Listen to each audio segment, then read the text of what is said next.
Buongiorno wine lovers. Welcome to Wine by the Class, where we journey through the diverse and captivating world of regional Italian wines. Italy boasts a rich tapestry of terroirs, grape varietals, and winemaking traditions, from the rolling hills of Tuscany to the sun-drenched vineyards of Sicily. Join me as we uncork the stories behind these exceptional wines, exploring their unique characteristics, food pairings, and the passionate people who craft them. Prepare your palate for an unforgettable experience as we delve into the heart of Italian wine country, one region at a time. Our wine expert, Anthony Verdoni, will guide us. He is a passionate and knowledgeable Italian wine expert with over 50 years of experience, the author of several books, and a deep appreciation for Italy's rich history and diverse wines. Please join me in welcoming Anthony, who will be our guide on this vinous adventure.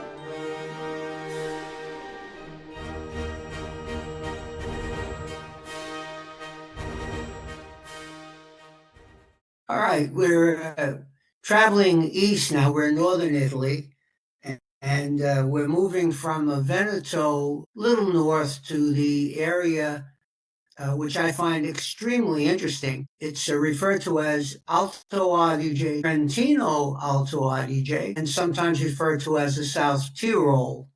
And I think the first thing you notice is that we're dealing with two languages here. We're dealing with Italian and German. Because much of this area was part of Austria-Hungary, going back to the days before the First World War. Okay, that's an interesting aspect about Italy. Italy has a series of regions. Remember, there are 20 in all, 20 regions in all.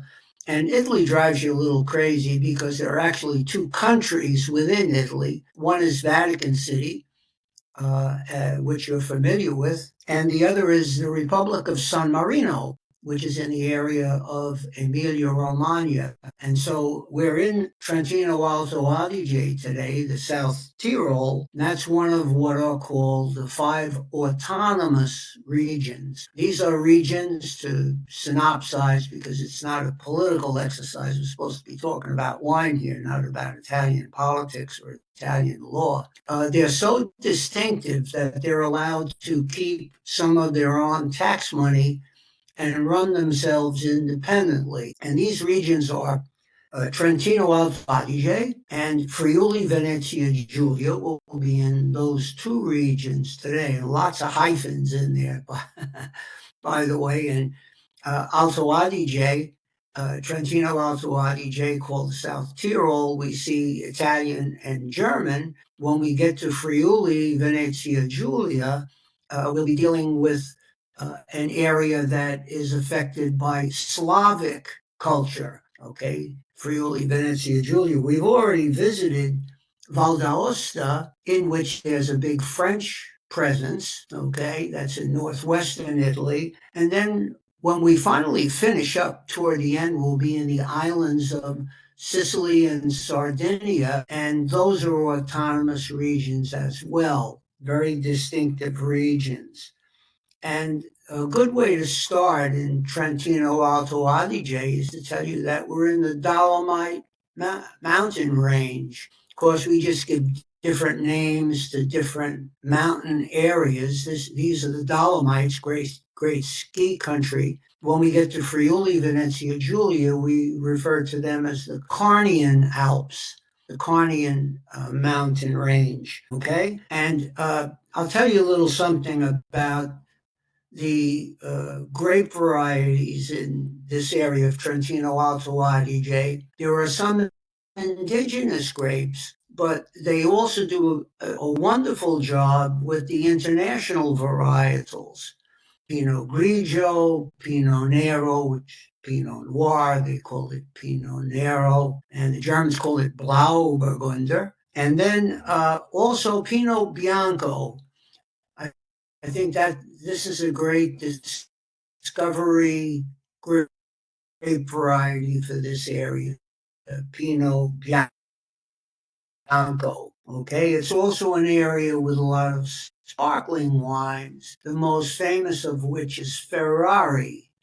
There are others as well, but Ferrari is one that you might be able to find in the store. has nothing to do with the Ferrari Motor Company, which is in Emilia Romagna, but it's a fine sparkling wine company where they make sparkling wines just like they make French fermentation in the bottle, prolonged in. So the Ferrari sparkling wines usually around the same price as some of the local grape varieties include Noziola, which also contributes to make a nice Vinsanto style wine. There's the Lagrein Dunkel, Lagrein Scuro, the dark Lagrein. There's also a Lagrein called Kretzer, and this makes rosé wines. We have to do a special class just on rosés. Probably the most famous international varietal in the area. I should call it an international combination of international and indigenous is the Tramino Aromatico. That's the Italian. In German, it's better known as the Gewürztraminer. It's a spicy grape variety from around the town of Tramin, or Tramino, is we're going to be. And we should talk about some of the food of the area. And first of all, Italy's most important breweries is the Forest Brewery of Trento, Resto, the forest beer, Forst. It's known by its Germanic name. And one of the things you like to do up there with the food that you're having is to have a beer rather than, okay, some are like dumplings, and you usually see them as knödel. They're from around Bolzano. And just about every town and area are very, very famous around Merel and Merano, usually in November. Okay, they're famous for rye bread and lots of other things. But probably the most illustrious dish of this area are apple strudel tarts served at the end of a meal. Okay, and if you go to this area, you want to try some of those. Uh, the wine source for Santa Margherita Pinot Grigio is in Alto Adige. In fact, they have two Pinot Grigios that they market throughout the world. One from Alto Adige and the other from Val d'Adige, which is just south of Alto Adige, south of Trentino, Alto Adige, the northern part of Veneto. So it's a very, very interesting area. And I wanted to talk about three wines or so from this area. The first is Brental Gewürztraminer Reserva, and it's from a winery called Kurtasch. Kurtasch in German becomes Cortaccia in Italian, and this is a Reserva Gewürztraminer. Remember, Reserva deals with being an aging term. A Gewürztraminer Reserva must be aged a minimum of 2 years. Usually, Reserva wines are red wines, but in this particular case, it's a spicy white wine. Okay, actually pink in color.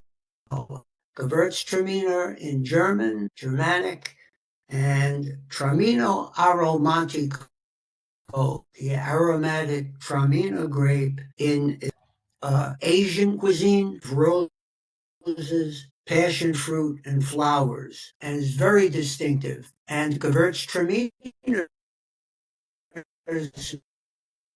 may be more popular from Alsace in France and throughout a lot of very distinctive. But it originates, and it's a white wine that does develop in the bottle, which is a little unusual for an Italian white. A lot of the Italian whites you want to have young and fresh, and they're all cold fermented stainless steel, as is the Gewürztraminer will develop in the bottle. So you may be able to find the Italian Gewürztraminer in a store. Is from a firm called Hofstadter. Hofstadter, again, they make what they call a Blauburgunder. And a Blauburgunder is the Germanic term for Pinot Nero, the Italian word for the more familiar Pinot Noir. Okay, and we see more and more Pinot Noir growing keep an eye out for that. This is a very nice Pinot Nero. garnet in color, never a purple color, but more of a reddish garnet color, and it goes extremely well with poultry dishes, especially. Okay, so you may enjoy that nice Blauburgunder at Thanksgiving time with turkey. Okay, uh, another variety worth talking about is the schiava, and schiava uh, in Italian uh, is sometimes called the Vernach in German, and it comes from the Slavic countries. That's why it's called Schiava, because it's Slavic. Okay, lots of cherries, berries, and plums. Goes very well with speck, which we just mentioned, and boards of antipasto, cheeses and prosciutto on a nice antipasto board. They're fruity whites, they're delicious, and they will develop in the bottle somewhat, but usually we have them young. This particular one is from Elena Walsh, one of the finest producers of the area. Her husband is also a wine producer, Werner Walsh. She's actually a bit more famous and a bit more known internationally, but worth a search for the red wines of Alto Adige. Interesting thing about Alto Adige, we drink much more of their white wines, Pinot Grigio especially, but in the area they drink more red, okay? And that's our little journey to Trentino Alto Adige, but we're going to go east now to Friuli Venezia Giulia. And again, lots of hyphens in there because these are several different smaller zones that were eventually codified to be one zone. And what can I tell you about Friuli Venezia? Friuli, the Forum of Julia, it's the Julian Forum. That's what Friuli stands for. These were trading post areas back in Roman times, in the days of the Julian emperors. And there are some important cities. The most important city is Trieste. We'll talk about Trieste in a second. But Friuli Venezia Giulia has an area called the Triangolo della Sedia, the triangle, three different towns that make chairs. In fact, I don't know exactly where it is, but I remember coming to a circle in a road and there was a gigantic wooden chair showing you that in this area they're famous for chair production. Also, the town of Maniago in this area makes knives, and I don't know much about the knives, but I know that Maniago is the center for making corkscrews. I used to import corkscrews from the town of Maniago. Okay, one town that's famous close to Trieste is the town of Prosecco. That's where Prosecco wine gets its name. Okay, from the town of Prosecco. But the big town in the area is Trieste. And Trieste is probably most illustrious for being roasters of coffee. Okay. In fact, Illy Cafe is based originally in Trieste. And the coffee would arrive, the beans would arrive on boat, go into Trieste, where they would be roasted or sent directly up to Vienna.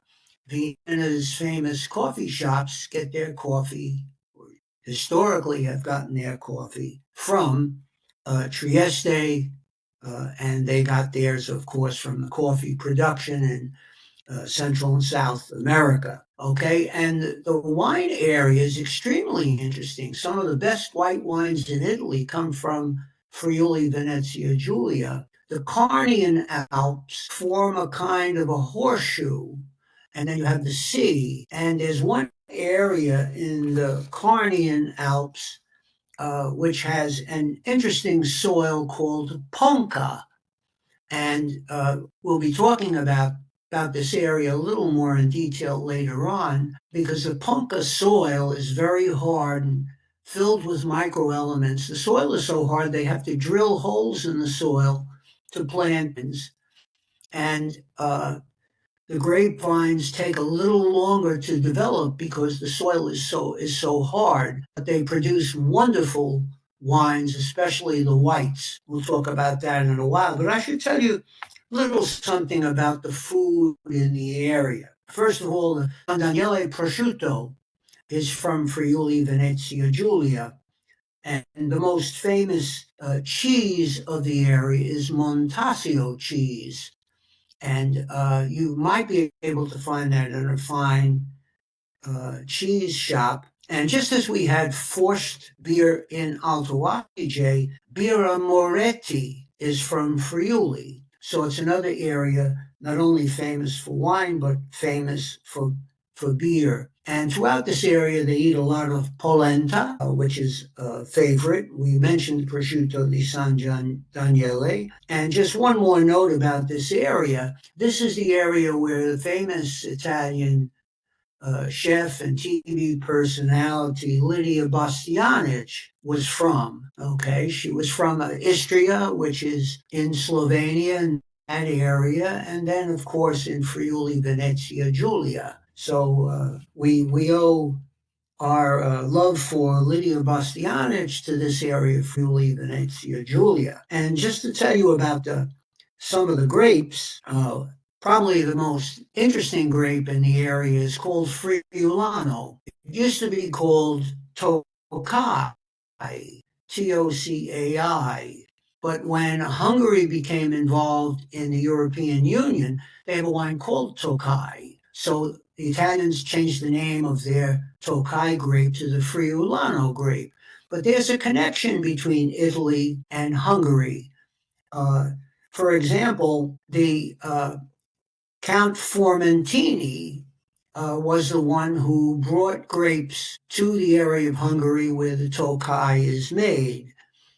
And there is this connection between Italy and Hungary, which was again part of Austria-Hungary. It was all part of the same empire. There's a grape variety called the Schioppettino, which produces very interesting red wines. The most famous red wine from Friuli is Refosco. Okay, but again, they do a big job with the standard international varietals. There's more Merlot planted in Friuli than anywhere else in the world. It's a very popular grape variety there. They're also known for dessert wines. Verdicchio makes a wonderful dessert wine, as does the varietal Picolite. And Picolite is a grape variety that ampelographers are working on because it's a very shy bearer and they're trying to make sure that it doesn't become extinct. They're trying to preserve it because it goes through a disease called floral abortion. When the grapes flower in the spring, a lot of the flowers fall off the grapes and produce very few grapes themselves. So if they fall off the vine and they have very few grapes in the clusters. And the result is they make a wonderful dessert wine, but it's very rare and very expensive. Used to be the favorite in the Austro-Hungarian courts in the days before the First World War. Okay, and the two wines that I wanted to speak about from Friuli, and again, they drink more red than white, but this is a Ribolla Gialla. The Ribolla Gialla is an aromatic, zesty, refreshing grape variety. And this one is made in contact with the lees. The lees are the solid part of what's made when when they make a wine. They have juice and they have lees. They have a solid part.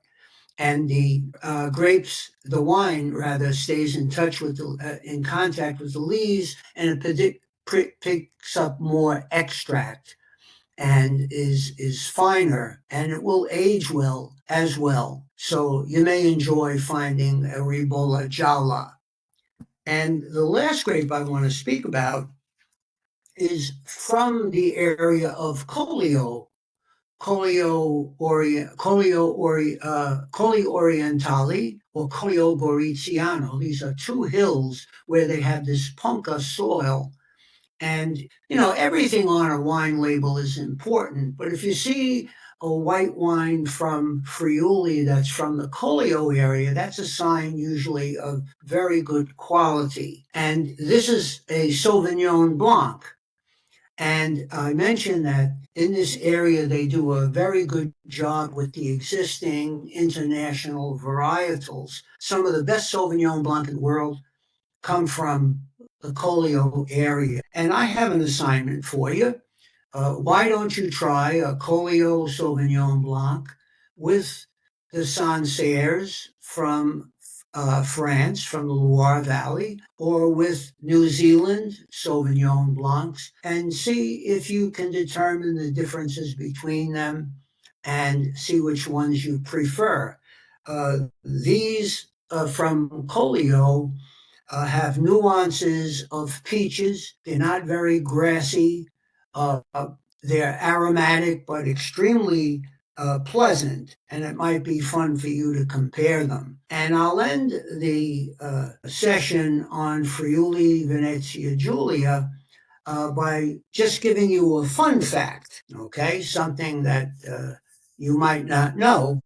If you combine Cabernet Franc and Sauvignon Blanc, and sometimes this happens naturally in nature, it's a cross varietal. Cabernet Franc and Sauvignon Blanc become Cabernet Sauvignon. Okay, so a grape that we all know, Cabernet Sauvignon, is a cross of the white Sauvignon Blanc and the red Cabernet Franc. Okay, and we're going to be leaving northeastern Italy at this point and heading down to the area of Emilia Romagna.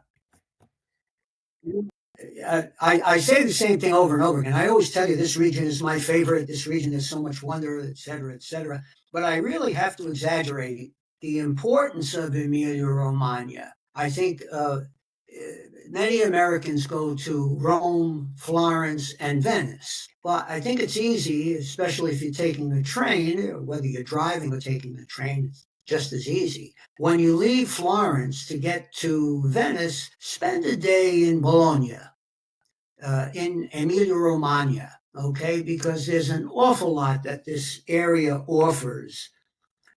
First of all, they call it the Food Valley. It's the uh, Pianura Padana. It's the Po Valley, and it's between the mountains of the north. There are some hills in this area as well, which we'll speak about, and then the Apennines that go south. And it covers almost the entire breadth of Italy. Emilia Romagna, one side is in the Adriatic, the other side is only a few miles from the Tyrrhenian Sea. So you have all the regions in the north, then you have Emilia Romagna, which is the last region in the north, and then we get into Tuscany and Umbria and Marche, which is more central Italy. So I think you should spend some time going to Emilia Romagna.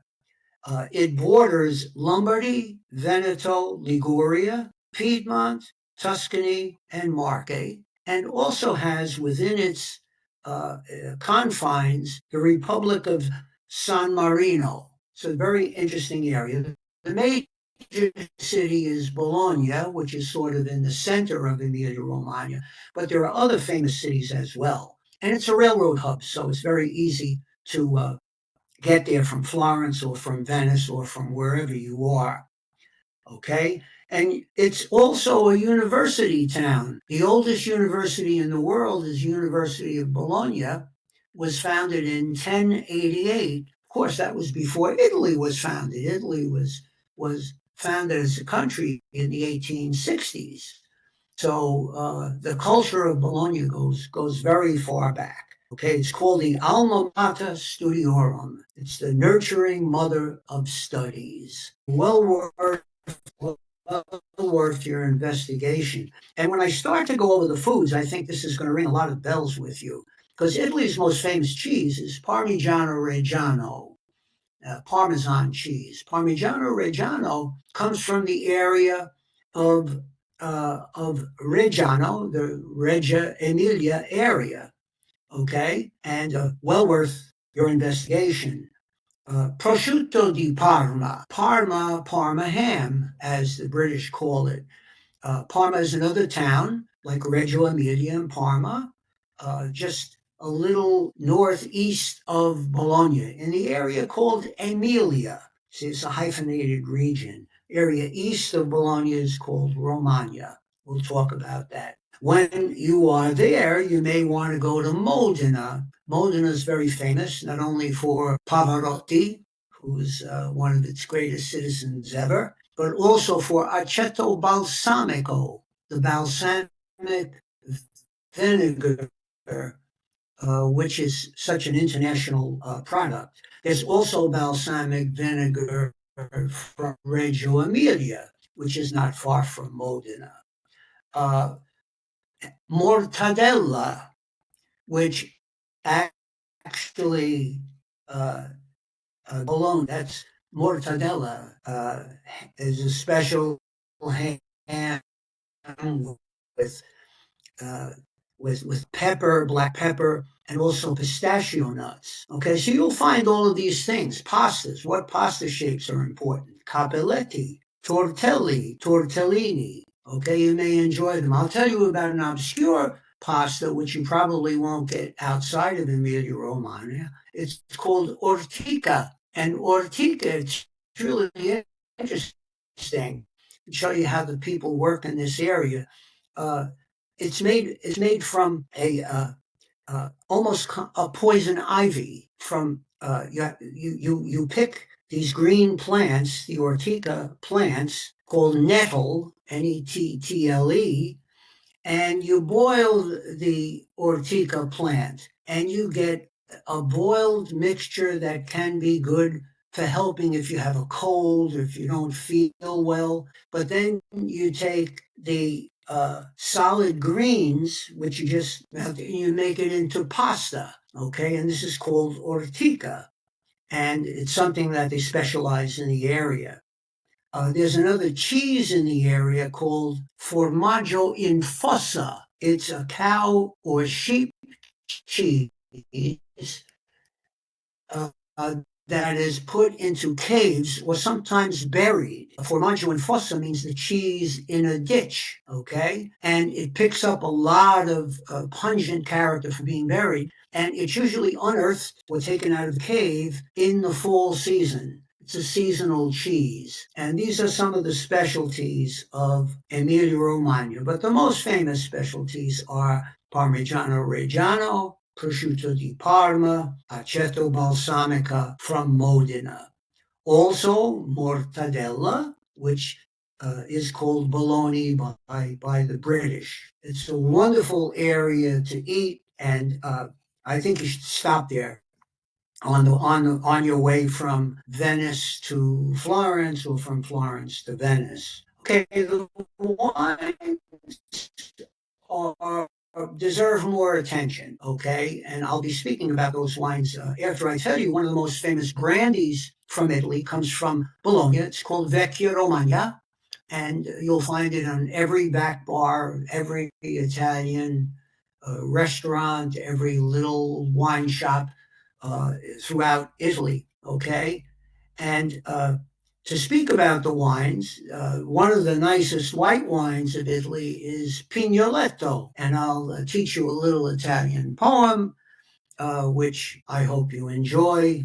Very short, and here goes. It'll be anticlimax because it's not that great, but I think it's cute, and I think I should tell you about it. Mortadella e Pignoletto, matrimonio perfetto. So if you take mortadella, which is like the bologna, and pignoletto wine, nice light aromatic white wine, it's a perfect marriage. Okay, it's very hard to find pignoletto wines. One of the problems we have with the wines of Emilia Romagna is not many of them are marketed in the United States, and this is unfortunate because there are very good wines. From the area of Emilia, from the hills in Piacenza, there's a wine called Guturnio. It's a red wine, goes back to Roman times. Romans had a wine from this area called Guturnium. Okay, so it's a Barbera Croatina blend,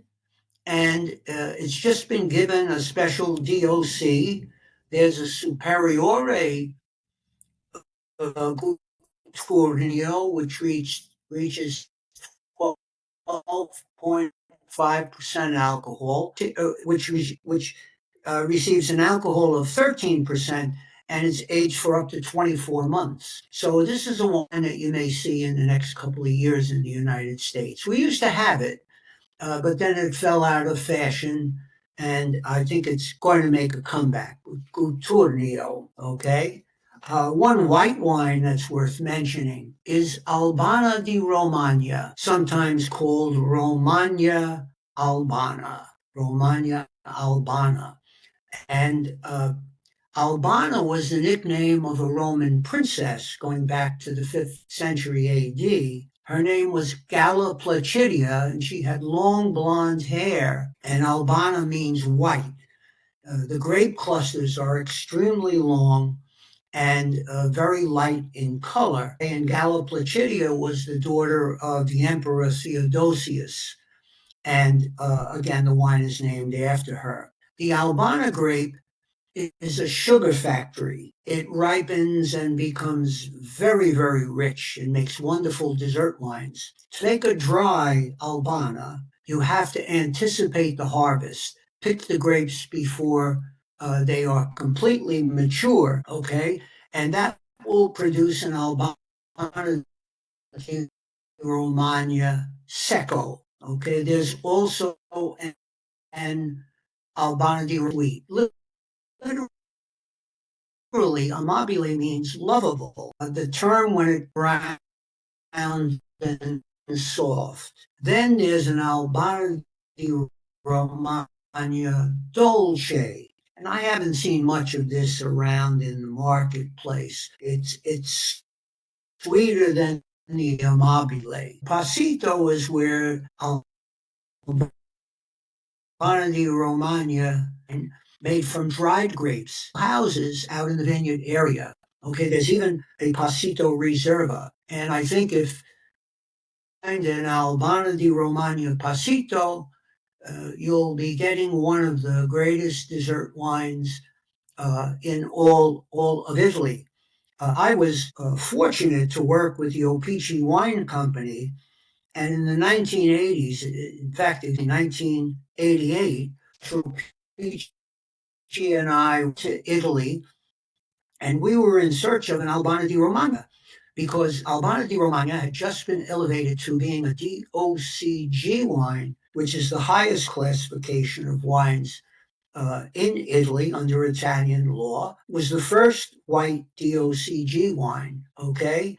And we were able to find a wonderful producer, winery family owned of Umberto Cesari. And I could go several sessions just telling you about the Umberto Ciao. But at any rate, he was a fine producer of Albana di Romagna. So with the 1987 vintage, we introduced Albana di Romagna to the United States. We introduced the dry version. Eventually, we introduced also the Passito, the dessert version made from dried grapes. Okay?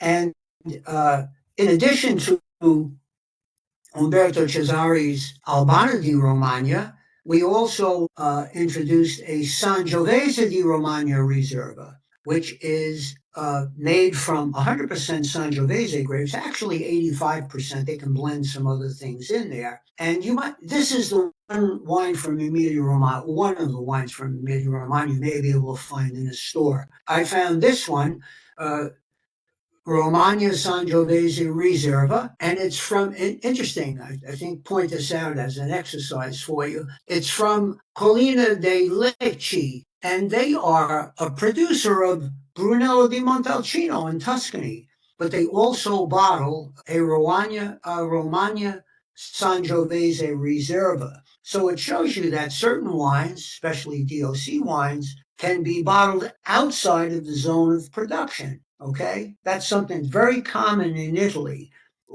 They receive wine at their winery in tanker trucks and bottle it at the winery. So the source of this wine are Sangiovese grapes in Romagna, in eastern Emilia-Romagna, But then the grapes and all the wines are trucked to the winery in Montalcino, and that's how this one is made. Umberto Cesari's Sangiovese di Romagna Riserva is produced and bottled in the zone of production Romagna Riserva. And I have an assignment for you. Take the Sangiovese di Romagna Riserva and taste it against the Chianti, a Chianti Riserva, Chianti Classico Riserva, and see what differences you're able to perceive, because the geographic area where the wines come from will be different, and the aging process might be different as well. So it's very nice to have combines go with. They're perfect with steaks. Okay, Chianti Classico Riserva, Chianti Riserva, uh, Romagna Riserva, Sangiovese all go well with red meats, especially. Okay, Sangiovese di Romagna Riserva, to be a Riserva, must be aged a minimum of 24 months, much of which is in oak. Okay, so saving the most interesting, to me, the most interesting for last, because we're going to be speaking about Lambrusco. And Lambrusco is very popular worldwide. It used to be extremely popular in the United States. Lambrusco is a wild grape variety, grew wild. There are over 60 varieties of Lambrusco grapes. We'll talk about that a little bit, not getting too technical about it, but it's most famous for making a wine that's lighter in alcohol and has a little bit of a fizz to it. It has a frizzante to it. And it's made like a light sparkling wine, what the French call the Charmat method. The Italians call it the Martinotti method. Martinotti was the one that developed this tank fermentation of sparkling wines, and then Charmat patented the idea, and so we know this frizzante method mostly as Charmat, the Charmat process, as opposed to the champagne method, where the bubbles come from being aged in a specific bottles rather than in a large fermentation tank. Usually a Lambrusco will have ancellota added to it for color, and maybe some cab or marzemino added to it for body and structure. It may be made secco, which is dry, amabile, which is again lovable, or off dry, little sweet, or downright dolce. Okay, and I have bottles to show you. This is from a very fine producer of Lambrusco, Cleto Chiarli Figli. Okay, very good producer from around Modena, from the Modena area, same area where they produce aceto balsamico, the balsamic vinegar, and well worth your investigation. I'll give you a brief 5-minute history of Lambrusco. Lambrusco was very popular in the 1980s, and I drank a lot of Lambrusco in the 1980s. The dominant brand was Riunite, and they're trying to relaunch themselves now. But back in the 80s and in the 90s, Lambrusco wine was responsible for selling 13 million cases in America. It was extremely popular. And Riunite had the lion's share, over 11.5 million cases of Riunite Lambrusco. Eventually, they added a white and a rosé, and finally came in with different flavored Lambruscos, peach flavored, etc. Okay, but it was an age. This is the age I grew up with wines. Okay, there were Portuguese rosés, Lancers, and Matus. There was sangria. Okay, also extremely popular. The brand of Yago Sangria was extremely popular at that time. Okay. Again, Lambrusco is considered to be the most joyous of Italian sparkling wines. It's very good with charcuterie boards. We had mentioned that earlier. And try it with a bolognese sauce. It has good acidity, good crispness. It's low in alcohol, goes extremely well with fatty food, especially. And I think you'll enjoy it. There is some Lambrusco planted in Argentina and Australia. I'm not aware of any that's grown in California, but most of the Lambrusco throughout the world comes from Emilia-Romagna. That's the calling card for Lambrusco. And the last thing I'll mention to you is that if you get a chance to go to Emilia-Romagna, go east a little bit around the town of Forlì, Forli. It's famous because that's where Mussolini was from. He was from Forlì. Uh, there was also the writer of the first Italian cookbook, who was named Pellegrino Artusi. You can still buy his cookbook today, and it's about the cuisine. Yeah. Okay, so I think this area is extremely important for food, should be more important for wine, and is well worth your visit. Bologna is a city you have to visit. One last story about Bologna was when McDonald's opened up in Bologna, the people of the area insisted that they put in tortellini salad. So if you want a nice tortellini salad, go to the McDonald's, which is right downtown in Bologna. And that's all I really want to say about Emilia Romagna. And I'm looking forward to heading south into the central Italy area of Tuscany, Umbria, and Marche, and then we'll work our way even south of there. So again, I hope you enjoy drinking some of the wines of Emilia Romagna and some of the other regions that we talked about, and